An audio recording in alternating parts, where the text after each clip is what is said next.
Ahora sí que os invito a que me acompañéis al Evangelio de Marcos, capítulo 5.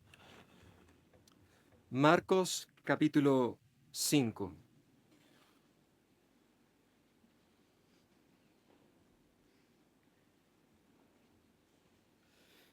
En estos últimos domingos, como sabéis, al menos cuando me ha tocado a mí, sabéis que he estado compartiendo con vosotros concretamente dos relatos bíblicos que tenían que ver con personas que se encontraron con Jesús y eran personas que, aunque eran amadas por Jesús, la gente que rodeaba a estos, pues realmente eran personas que rechazaban, que despreciaban, que odiaban a ciertas personas por ser como eran, o por pertenecer a cierto estatus social, o por haber hecho esto o aquello.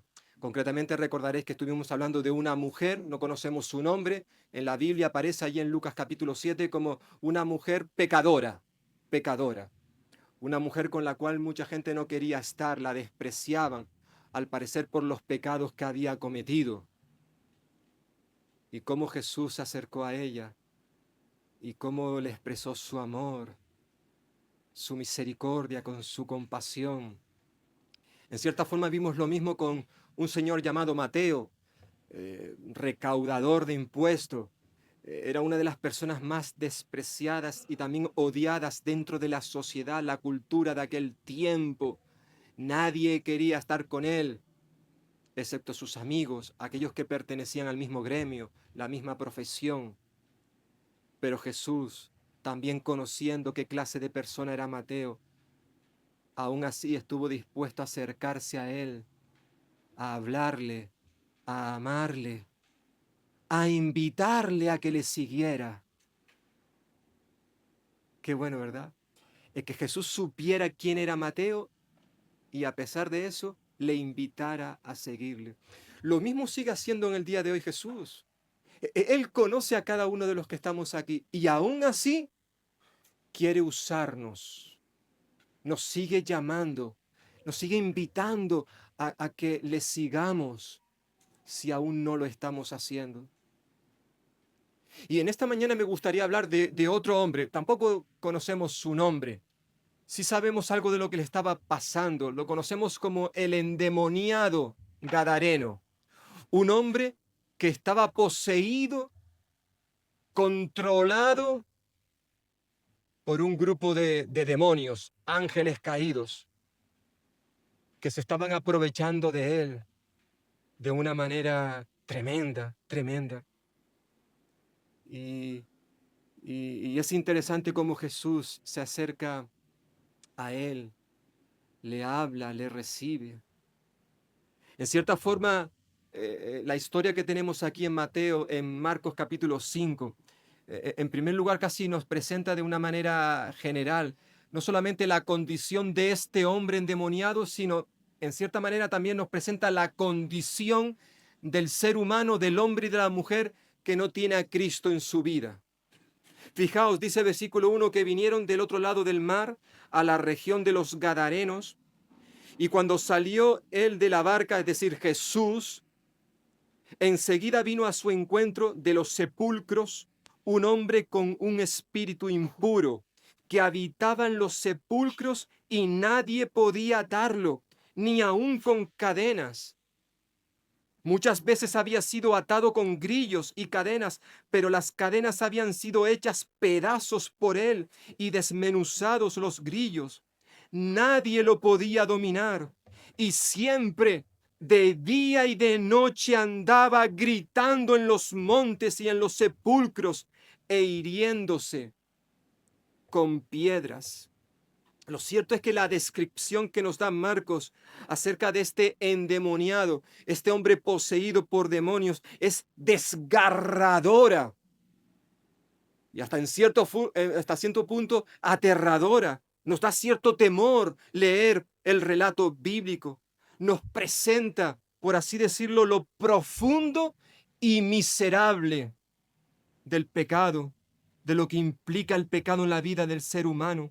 Era tal la situación de este hombre, su condición de miseria, que esto lo había llevado a vivir en los sepulcros, en los lugares donde se ponen a los muertos. Había vivido en la ciudad, según el relato que nos da Lucas en el capítulo 8, pero ahora vive en los sepulcros.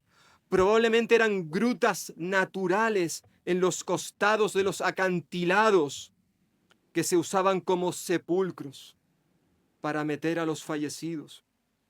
Podemos imaginarnos incluso cómo resonaría sus gritos en esas cuevas, en esas grietas que había en los acantilados, cuando él se ponía a gritar, cómo sonaría aquel estruendo, aquellos gritos, especialmente en la noche. Poca gente se atrevería a pasar por esos lugares al escuchar a este hombre gritar. Dice que siempre de día y de noche andaba gritando en los montes y en los sepulcros. Había intentado mucha gente incluso atarle con cadenas, con grillos, y algunos lo habían conseguido, pero una vez que lo habían conseguido, él rompía, desmenuzaba aquellos hierros.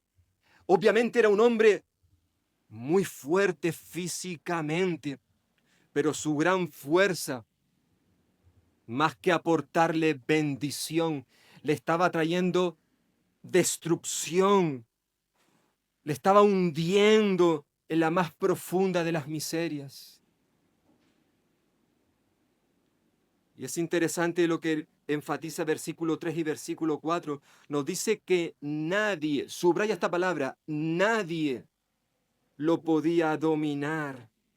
Obviamente esta palabra enfatiza la situación de profunda desesperación de aquel hombre.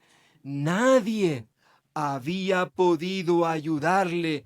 Nadie, hasta que se encontró con Jesús.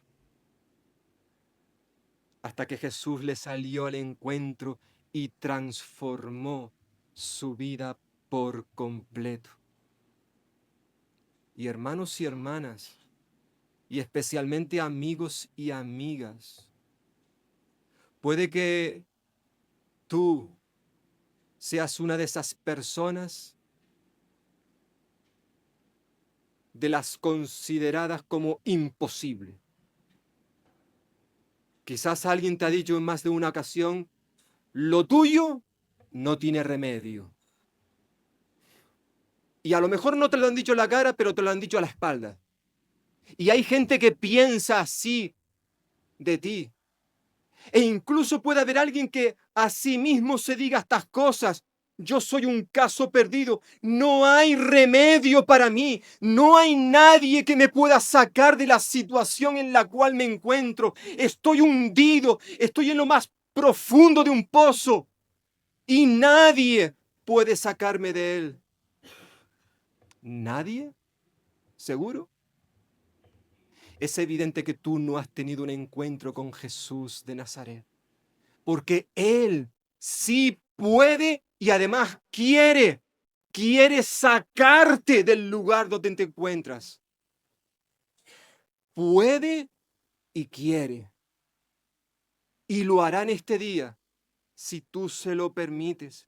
Lo hizo con esa mujer llamada mujer pecadora. Lo hizo con Mateo y el publicano. Personas despreciadas, odiadas, rechazadas por la sociedad, pero no por Jesús, el cual les recibió, como hizo también con este hombre poseído, controlado por los demonios. Toda la descripción sobre la miseria de este hombre, hermanos y hermanas, amigos y amigas, sirve para engrandecer aún más el incomparable poder liberador y transformador de Cristo Jesús. Lo ha hecho con cada uno de los que estamos aquí, la mayoría de los que nos llamamos cristianos.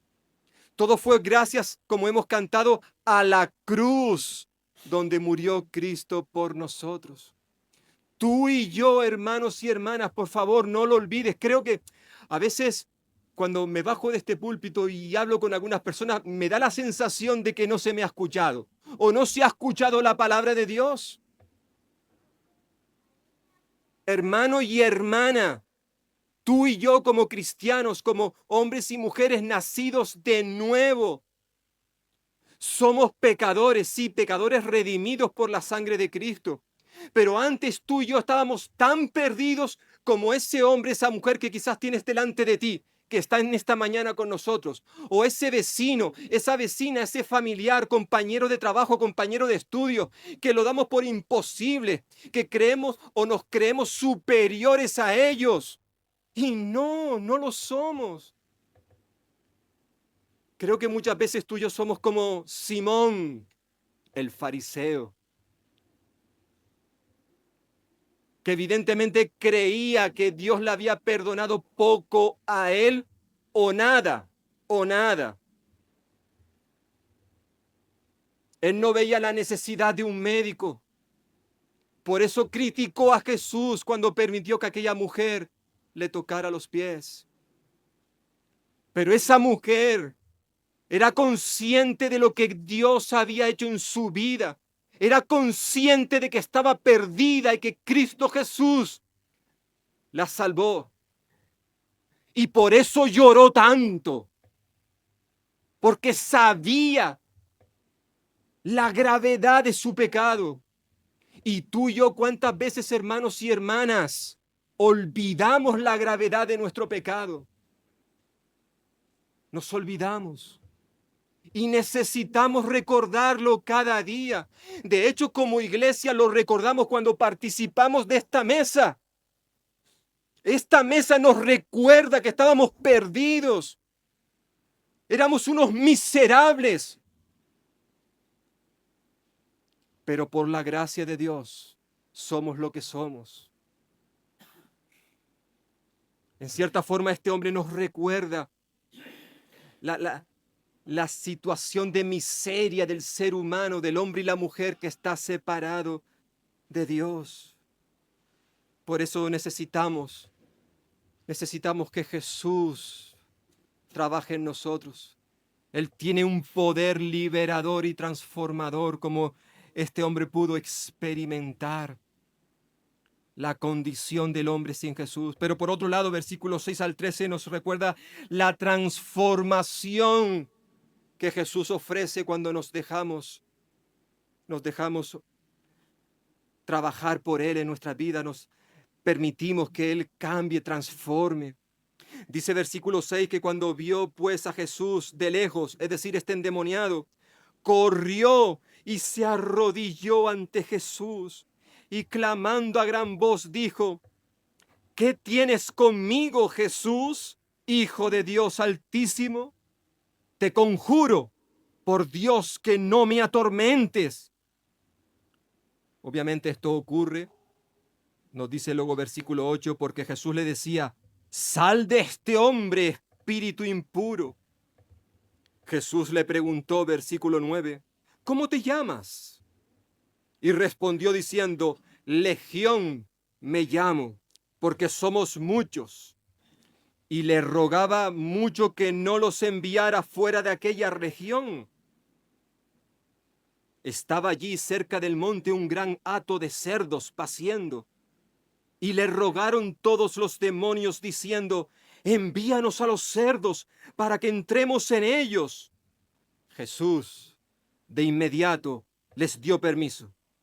Y saliendo aquellos espíritus impuros, entraron en los cerdos, los cuales eran como 2000, y el hato se precipitó al mar por un despeñadero, y en el mar se ahogaron. En cierta forma, hermanos y hermanas, este pasaje nos revela de manera clara y nítida, vuelvo a decir, la situación profunda de miseria en la que se encontraba aquel hombre. Aunque al principio parece que solo estaba poseído por un demonio, se habla en singular en versículo 2 y en versículo 8. Cuando llegamos al versículo 9 se nos aclara que realmente su posición era múltiple. Por eso Jesús le preguntó: ¿cómo te llamas? Aunque está hablando en singular, el demonio respondió, Legión me llamo porque somos muchos. Legión. Sabemos que una legión era una unidad militar romana en donde se formaban, pues estaba formada por unos 6.000 hombres aproximadamente.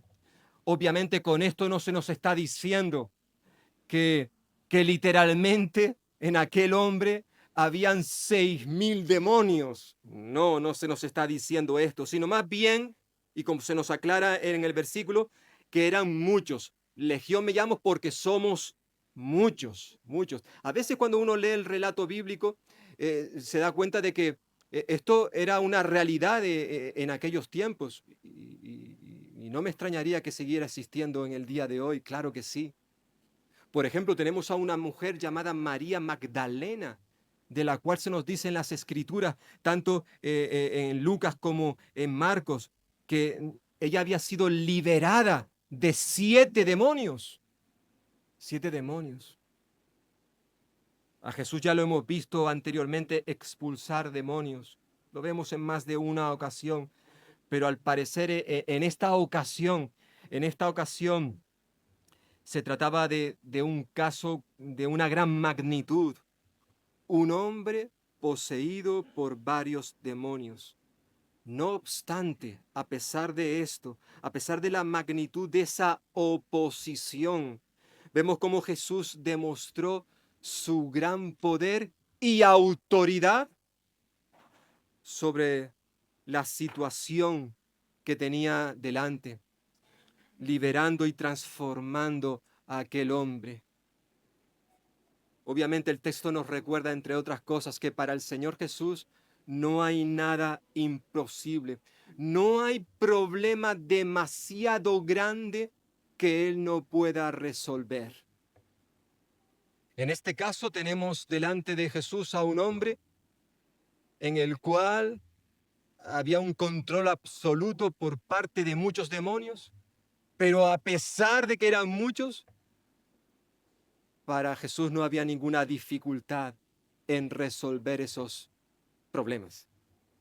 De igual manera sucede también en este día cuando tú y yo le permitimos al Señor obrar en nuestra vida. Puede que tú y yo estemos pasando por una diversidad de problemas, situaciones difíciles. A veces eso ocurre donde casi no tenemos tiempo para respirar. Hay una lucha constante con un problema, con otro y con otro.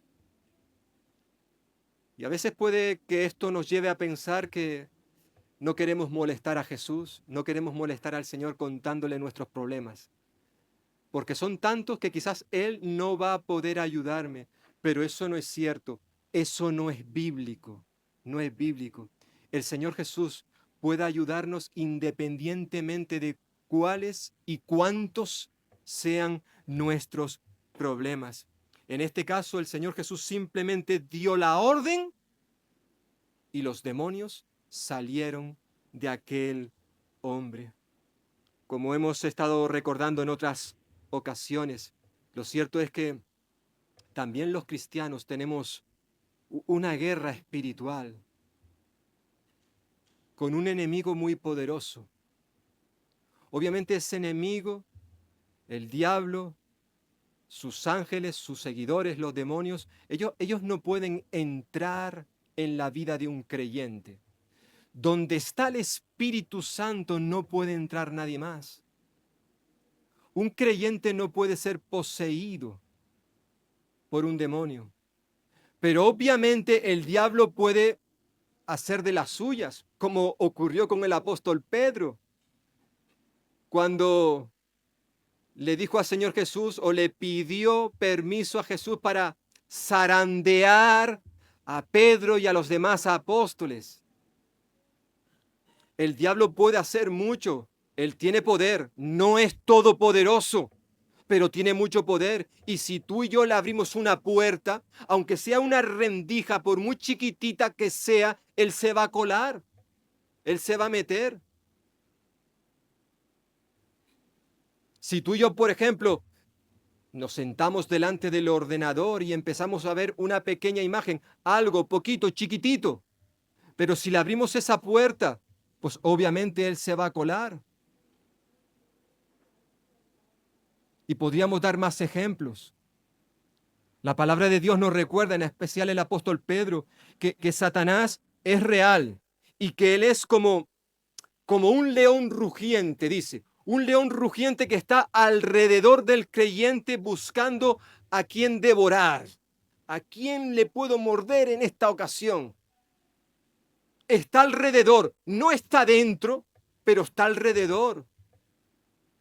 Por eso dice, resistirle. Resistid al diablo y huirá de vosotros.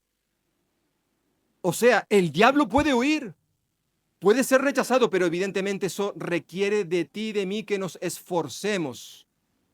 Resistid. Eso habla de un trabajo por nuestra parte, de un esfuerzo. Resistir no es abrirle la puerta, como a veces hacemos. Y muchas veces luego nos vemos en problemas, en serios problemas, porque no tuvimos esto en cuenta. Pero aunque es cierto que Él está alrededor nuestro también, la palabra de Dios nos recuerda que Cristo, debido a su muerte y resurrección, Él venció las fuerzas espirituales y por tanto no tenemos por qué tener temor del diablo. Cristo Jesús en la cruz, recordaría el apóstol Pablo a los colosenses, Él despojó a los principados y a las autoridades y los exhibió públicamente, triunfando sobre ellos en la cruz. El diablo ha sido ya vencido, ha sido derrotado, pero obviamente Él no se va a quedar con los brazos cruzados. Él sabe que ya no tiene nada que hacer, pero va a intentar por todos sus medios hacer que caigamos, que tropecemos. Y es interesante cómo el Señor transformó, cambió la vida de este hombre, a pesar de todos sus problemas, de esa situación tan difícil, tan espiritual, miserable en la cual se encontraba, cómo el Señor pudo ayudarle y liberarle y transformarle, convertirle en una nueva persona. Es interesante luego en los versículos 14 al 17 la reacción de los que no creen en Jesús. Nos dice versículo 14 que los que cuidaban los cerdos huyeron y dieron aviso en la ciudad y en los campos, y la gente salió a ver qué era aquello que había sucedido. Llegaron a Jesús y vieron al que había estado atormentado por el demonio, el que había tenido la legión. Dice que lo vieron sentado, vestido y en su juicio cabal, con su mente sana, y tuvieron miedo. Y los que lo habían visto les contaron a los que habían venido lo que había acontecido, lo que había sucedido con aquel que había tenido un demonio, y lo de los cerdos. Y entonces, versículo 17, comenzaron a rogarle, es decir, a rogarle a Jesús que se fuera de sus contornos. Es decir, en estos versículos que hemos leído, vemos cómo la gente del pueblo salió de la ciudad al lugar donde estaba Jesús para ver lo que había sucedido, y vieron a aquel hombre que todos conocían, el que había estado poseído por muchos demonios. Dice que lo vieron sentado. Nadie lo había visto aparecer nunca sentado. Lo vieron vestido, porque este hombre iba desnudo por la calle y en su sano juicio. Y como consecuencia de esto, vemos su reacción fue la de tener miedo, temor. Que en cierta forma esto es una experiencia normal de muchos hombres y mujeres cuando se han encontrado en la presencia de Jesús, cuando han tenido un encuentro con el Señor.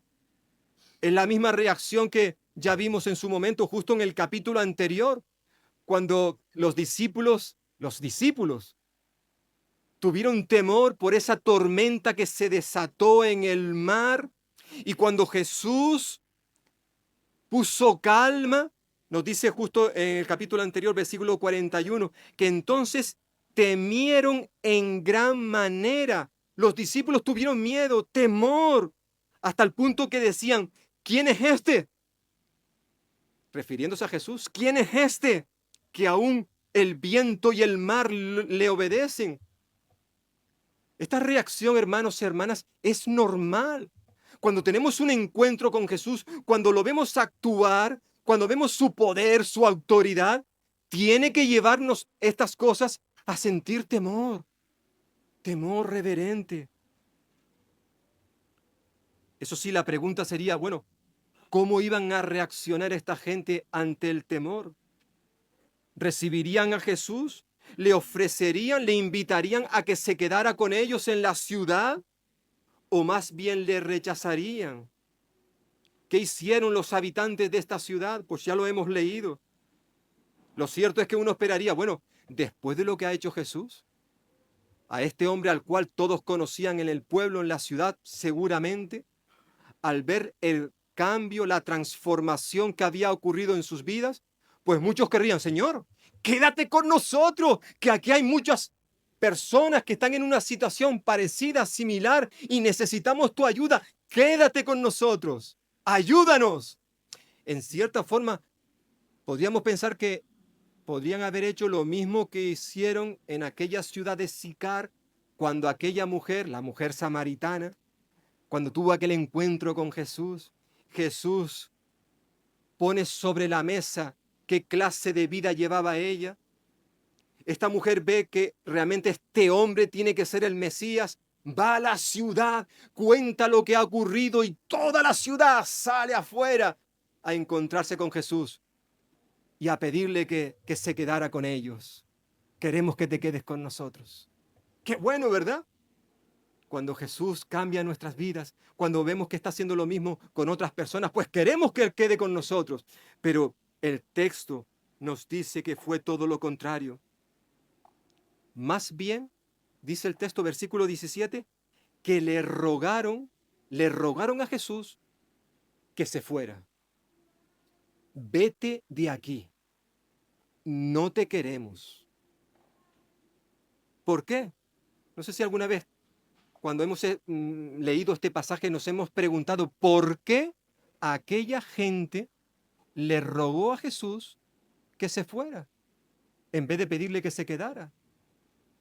Bueno, algunos dicen que quizás sería por miedo a una mayor pérdida económica. Recordemos que sí, Jesús ha sanado a este enfermo, a este endemoniado, pero hay mucha gente que ha perdido su negocio, porque más de 2000 cerdos murieron. Y eso daba mucho dinero. La empresa se fue al garete, como solemos decir. Es cierto que aquel hombre fue recuperado, sí, de su salud, pero ellos habían perdido sus negocios. Es decir, algunos creen que probablemente echaron a Jesús porque estaban más preocupados por los cerdos que por la sanidad de aquel hombre. Pero aunque esto podría ser una posibilidad, no cabe duda. Muy probablemente aquellos habitantes de aquella ciudad le pidieron a Jesús que se fuera, porque en cierta forma que Jesús se quedara sería un obstáculo para ellos, un problema. Si Jesús se quedaba, Él iba a seguir trabajando en la vida de cada persona y los iba a transformar, iba a cambiar sus vidas tranquilas, sus vidas rutinarias, sus vidas acomodadas, iban a ser transformadas, cambiadas. Y ellos no querían que Jesús probablemente hiciera estos cambios. Porque Jesús cuando entra en la vida de una persona, la cambia radicalmente. Cambia nuestra forma de pensar, nuestra forma de actuar, nuestra forma de trabajar, nuestra forma de vestirnos, nuestra forma de tratar a los demás. Jesús lo cambia todo. Y eso implica tener que pagar un precio. Y hay mucha gente que no quiere esto.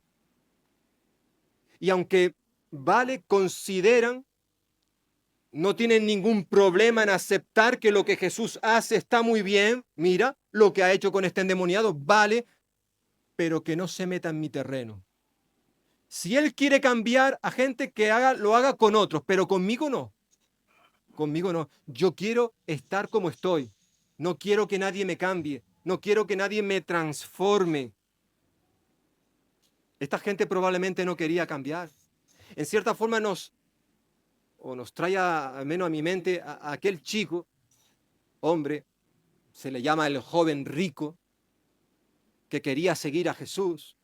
Y Jesús le dijo, está bien, pero antes de hacerlo, vende todo lo que tienes, deja toda tu riqueza, deja todo tu negocio, deja tu familia, déjalo todo, dalo a los pobres y luego ven y siguen. Y este hombre dijo, ¿qué va? Eso es un precio muy alto. Obviamente este joven no era como Mateo, que cuando Jesús le dijo, sígueme, ven conmigo, ¿recordáis? Mateo dejándolo todo, se levantó y siguió a Jesús. Obviamente, los habitantes de esta ciudad no querían hacer esto, no querían hacer esto. De igual manera sucede en el día de hoy, hermanos, hermanas, amigos y amigas, cuando Jesús irrumpe en las vidas de las personas, lo hace para producir cambios radicales para sacarnos de nuestra zona de confort. Y hay mucha gente que no quiere esto, no lo quiere. Incluso creyentes, hermanos y hermanas que han entendido el Evangelio, cuando el Señor nos habla, cuando el Señor nos pide que hagamos algo, le decimos que no.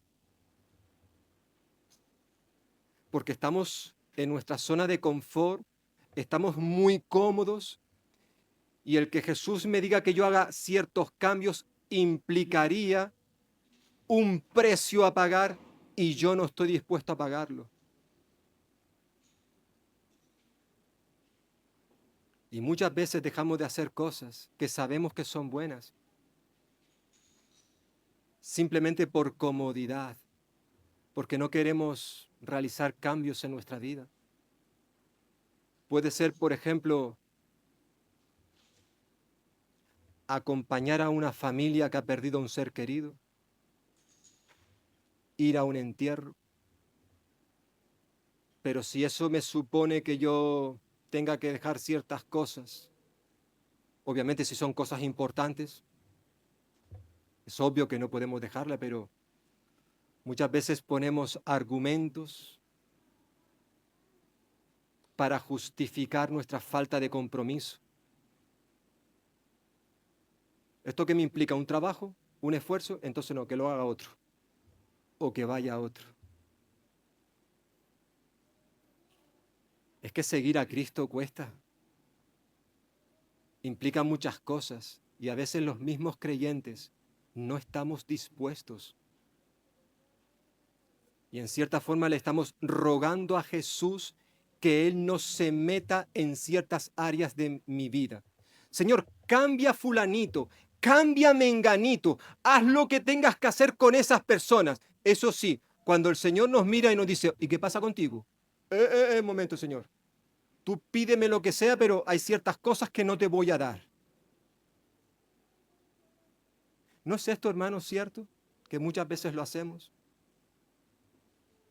Quizás esto fue lo que ocurrió en esta ciudad y quizás por eso los habitantes le rogaron a Jesús que no les molestara. No nos moleste, Señor, no nos incomode. Vete a otra parte. Piensa por un momento, sobre todo me dirijo a ti, hermano y hermana. ¿Hay algo que el Señor te ha pedido a ti, quizás en estos últimos días, o lleva años demandando algo de ti o de mí, y tú y yo estamos diciendo, no, Señor. Ahí sí que no te dejo que pases. Es interesante cómo este hombre termina el pasaje recordándonos su disposición a consagrar su vida al Señor. Versículo 18. Al entrar él en la barca, es decir, Jesús ya se sube en la barca, se va a ir a otro lugar, y dice que el que había estado endemoniado, el que había estado porque ya no está, ha sido sanado. El que había estado endemoniado le rogaba que lo dejara quedarse con él, pero Jesús no se lo permitió, sino que le dijo: vete a tu casa, a los tuyos, y cuéntales cuán grandes cosas el Señor ha hecho contigo y cómo ha tenido misericordia de ti. Él, el hombre que había sido endemoniado, se fue y comenzó a publicar en Decápolis cuán grandes cosas había hecho Jesús con él, y todos se maravillaban. ¡Qué contraste! Es tremendo lo que nos está diciendo el texto bíblico. La gente del pueblo le ruega a Jesús que se vaya, que se marche. No te queremos con nosotros, Jesús. Querían que Jesús dejara las cosas como estaba. No las toques. Déjalo como está. Sin embargo, el hombre que había sido endemoniado, que había estado endemoniado, pero que ahora ha sido liberado, transformado, le ruega a Jesús que le permita acompañarle. Este hombre ha experimentado el poder salvador y restaurador de Jesús, y como consecuencia quería servirle, como hizo la mujer pecadora, como hizo Mateo el publicano. Hay una cosa que nos llama fuertemente la atención, no sé si os habéis fijado, y es que en el relato aparecen tres ruegos que se le hace al Señor Jesús.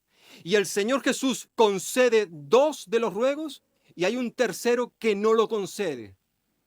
Por un lado, versículos 12 y 13, son los demonios quienes le ruegan a Jesús: déjanos irnos a los cerdos. Es un ruego que hacen estos ángeles caídos. ¿Y qué hace Jesús? Les concede el ruego. Vemos a los habitantes de Gadara: Señor, te rogamos que te vayas. Y Jesús les concede el ruego. Y ahora llega este Señor que ha experimentado el poder transformador de Jesús. Él quiere seguirle, él quiere servirle, consagrar su vida a Jesús. Le dice: Señor, te ruego, dice versículo 18, te ruego que me dejes ir contigo. ¿Y qué hace Jesús? No te dejo. ¿No? Le dijo que no. Esto es asombroso. Si nos paramos a reflexionar, este hombre le está pidiendo a Jesús: Señor, quiero seguirte, quiero obedecerte, quiero entregar mi vida a ti, déjame que te acompañe.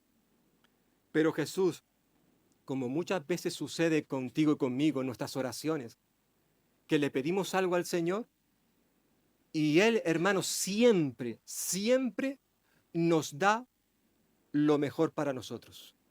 Puede que a lo mejor sea lo que tú y yo le hemos pedido y Él nos lo concede, pero otras veces no nos da lo que le pedimos, pero nos da otras cosas que para Él son mejores. Y en cierta forma esto fue lo que ocurrió. No le dejó venir con Él, sino le dio algo mejor. Algo mejor, nos dice el relato bíblico. Vete a tu casa, a los tuyos, y cuéntales cuán grandes cosas el Señor ha hecho contigo y cómo ha tenido misericordia de ti. En cierta forma, hermanos y hermanas, lo que conocemos como la gran comisión, ese encargo que el Señor Jesús dio a sus seguidores, como tú y yo, en Mateo capítulo 28. La gran comisión comienza precisamente con los nuestros, con los más cercanos. Y me seréis testigos, le dijo Jesús a sus discípulos. ¿Dónde? En Jerusalén, Judea, Samaria y hasta lo último de la tierra. Comienza con Jerusalén. El Señor quiere que tú y yo comencemos con nuestra Jerusalén, es decir, el lugar donde nos encontramos, con nuestra familia, con nuestros compañeros de trabajo o compañeros de estudios, vecinos. Hay muchos creyentes que están dispuestos, Señor, envíame a la Conchinchina y un poquito más allá. Cuanto más lejos, Señor, mejor. Quiero servirte. Y el Señor nos dice, ¿y por qué no me sirve donde estás? Donde te conoce la gente. Esto fue lo que le pidió Jesús a este hombre. No quiero que vengas conmigo. Te voy a dar un encargo mejor. Quédate aquí con los tuyos y háblales, predícales, háblales acerca de mí. Y esto fue lo que ocurrió. Él comenzó en la ciudad donde estaba, nos dirá el relato de Lucas. Pero no solamente se quedó en la ciudad, sino que además se fue a hacerlo por toda Decápolis, dice versículo 20, una región al este y al sudeste del mar de Galilea, formada por varias confederaciones de ciudades, por eso Decápolis, 10 ciudades, la mayoría griegas. Este hombre fue predicando no solamente en el lugar suyo, donde había nacido, sino también luego fue a otros lugares. Empezó a predicar cuán grandes cosas había hecho Jesús con él, dice versículo que hemos leído. Cuán grandes cosas había hecho Jesús con él. Y todos los que le escuchaban, dice, se maravillaban. Hermano y hermana, ¿el Señor ha hecho contigo, conmigo, grandes cosas? ¿Seguro? ¿Eres tú un gran pecador? ¿Soy yo un gran pecador? Estamos dando a conocer, como hemos cantado, somos el pueblo de Dios. Y como somos el pueblo de Dios, anunciaremos al mundo. No hace falta que nos vayamos tan lejos, sino simplemente que empecemos con los que tenemos a nuestro alrededor. Jesús mostró un gran amor por esta ciudad, una ciudad que la gente le rechazó. Te rogamos que te vayas. Y Jesús se fue. Pero Jesús siguió amando aquella ciudad. ¿Y cómo les amó? Dejándoles a un misionero, a este señor que había sido antes un endemoniado. Allí, quédate allí, háblale a los tuyos. Este hombre, antes del encuentro con Jesús, nos sirve como una clara ilustración de lo que es el ser humano sin Cristo. Ya el apóstol Pablo lo dijo con otras palabras en su carta a los Efesios, y también es para nosotros en el día de hoy, hermanos y hermanas. Tú y yo antes estábamos muertos en nuestras transgresiones y pecados. Sin embargo, Jesús nos dio vida cuando estábamos muertos en nuestros delitos y pecados, en los cuales anduvimos en otro tiempo, siguiendo la corriente de este mundo, conforme al príncipe de la potestad del aire, el espíritu que ahora opera en los hijos de desobediencia, como ocurría con este endemoniado. Entre ellos vivíamos también todos nosotros en otro tiempo, andando en los deseos de nuestra carne, haciendo la voluntad de la carne y de los pensamientos, y éramos por naturaleza hijos de ira, lo mismo que los demás. Pero Dios, que es rico en misericordia, por su gran amor con que nos amó, aun estando nosotros muertos en pecado, nos dio vida juntamente con Cristo. Por gracia sois salvos. Efesios capítulo 2, versículos del 1 al 5. Por gracia somos salvos. Hermanos y hermanas, Dios nos salvó con un propósito, con un objetivo. Ya lo vimos no hace mucho en el estudio que estamos haciendo de la carta de Pablo a los Corintios, segunda carta a los Corintios. Pablo decía, porque el amor de Cristo nos constriñe pensando en esto, que si uno murió por todos, Jesús, Luego todos murieron. Todos hemos muerto a nuestra vieja vida cuando entregamos nuestro corazón a Jesús. Y por todos murió. ¿Para qué? ¿Con qué propósito? Para que los que viven, es decir, tú y yo como creyentes que ahora tenemos vida y vida eterna, para que los que viven ya no vivan para sí, sino para aquel que murió y resucitó por ellos. Esto, hermanos y hermanas, no es algo opcional, sino que esto es un mandato que Dios da a sus hijos, que ahora ya no vivamos más para nosotros, sino que vivamos para aquel que murió y resucitó por ti y por mí, Cristo Jesús. Y que el Señor nos ayude para poder entender bien esto, de tal manera que nos lleve a actuar con consecuencia. Que el Señor nos ayude para que realmente podamos ser conscientes de quién éramos antes de conocer a Jesús y quiénes somos ahora. Que podamos cantar, como vamos a hacer ahora, sublime gracia, la que el Señor tuvo para con nosotros, para con un pecador como tú y como yo. Y amigo y amiga que estás aquí, tú que aún no te has decidido a entregar tu vida a Cristo Jesús, ya has visto en esta mañana cómo el Señor tuvo misericordia de este hombre. Hemos visto cuál era su situación. Nadie podía ayudarle. Quizás tú piensas lo mismo, nadie puede ayudarte a ti. Pero en esta mañana hemos recordado que Jesucristo, el Hijo de Dios, Él sí puede y quiere ayudarte en esta mañana. Él quiere sacarte del lugar donde te encuentras. Él quiere darte vida y vida eterna. Él vino precisamente para esto, para salvar al pecador. Y tú eres ese pecador, esa pecadora. Todos somos esos pecadores y pecadoras. Algunos ya le hemos entregado nuestra vida. Otros todavía os lo estáis pensando. Pero en esta mañana tienes una nueva oportunidad que Dios te da para que puedas conocerle de una forma personal.